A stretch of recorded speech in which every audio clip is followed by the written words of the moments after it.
Hello મિત્રો, MI કિસાન ચેનલમાં આપનું સ્વાગત છે.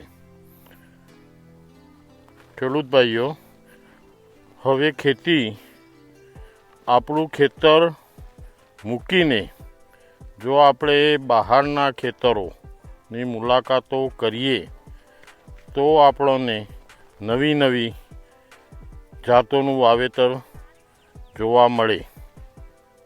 અમે આજ સુધી કપાસ, દિવેલા, ઘઉં આ ખેતી કરતા હતા. છેલ્લા 3-4 વર્ષથી ડીસાના સેલિબ્રિટી કન્વરજી વાધારિયાના સંપર્કમાં આવ્યા. એમની પાસેથી નવી નવી ખેતીની માહિતી અમને મળેલ. આ વર્ષે અમે મરચાંનું વાવેતર આજે એટલે કે તારીખ 19/8/2025ના રોજ પ્લાન્ટેશન કરીએ છીએ. અમુક ખેડૂતોને પ્રશ્ન થતો હશે કે ઓગસ્ટ મહિનામાં તો વાવેતર ન કરાય, પણ મિત્રો મેં મારી રીતે રિસર્ચ કર્યું.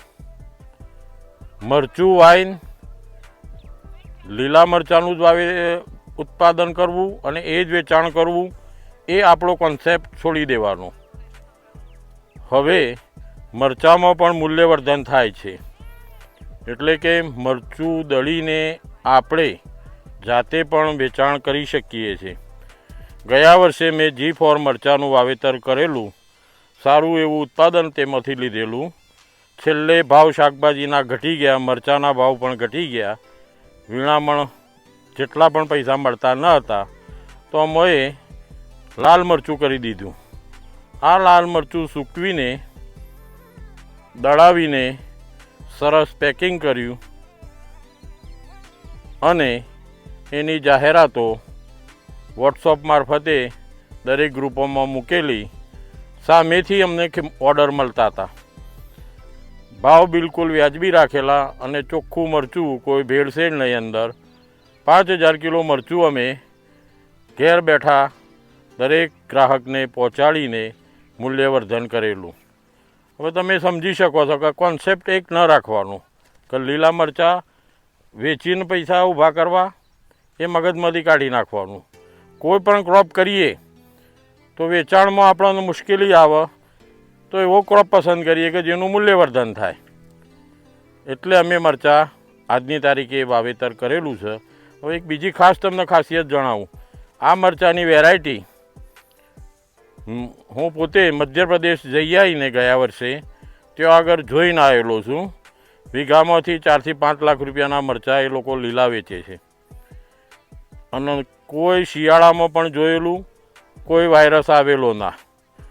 એમનું જ બિયારણ જેવા વાવેતર થતું હતું એવું જ બિયારણ મેળવી ધરું બનાવી અને આજે લગભગ 3 એકર જેવું મરચું અમે પ્લાન્ટેશન કર્યું છે.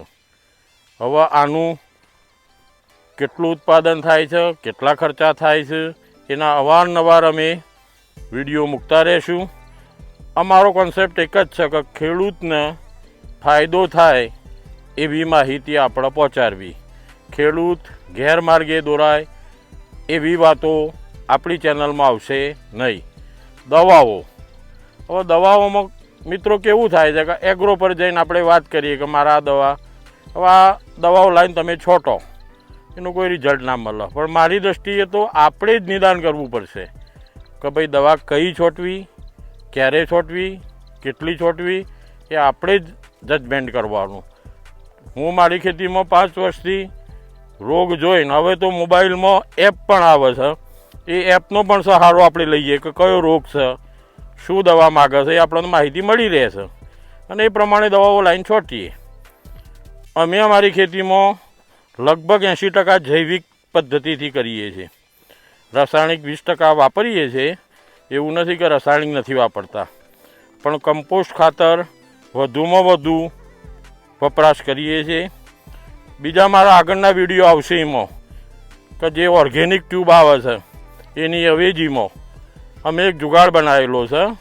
જેવું લિક્વિડ ઓર્ગેનિક ટ્યુબમાંથી નીકળે છે એવું જ લિક્વિડ 12.5% એમાં કાર્બન આવે, માઇક્રોન્યુટ્રન અશક્ય આવું, એ અમે ગયા વર્ષે અમે અમારા પપૈયાના પાકમાં વાપર્યું હતું, સારામાં સારા પરિણામો મળ્યા. આ વર્ષે અમે દરેક પાકમાં એ જુગાડ કર્યો છે, એનું લિક્વિડ ચડાવવાના છે. એ જુગાડ શું છે એની વિગતે માહિતી આવતા વિડીયોમાં અમે મૂકતા રહીશું. તમારે કોઈ કોમેન્ટ હોય તો મને કોમેન્ટ જણાવી શકો છો. કોમેન્ટનો તમને જવાબ પણ અમે આપશું. અમારી આ નવી ચેનલ છે, એને તમે જોયા પછી તમને ગમે તો સબસ્ક્રાઈબ કરતા રહેજો, અમારા સાથે જોડાયેલા રહેજો, તેથી તમને નવી નવી માહિતી મળતી રહેશે. જય કિસાન.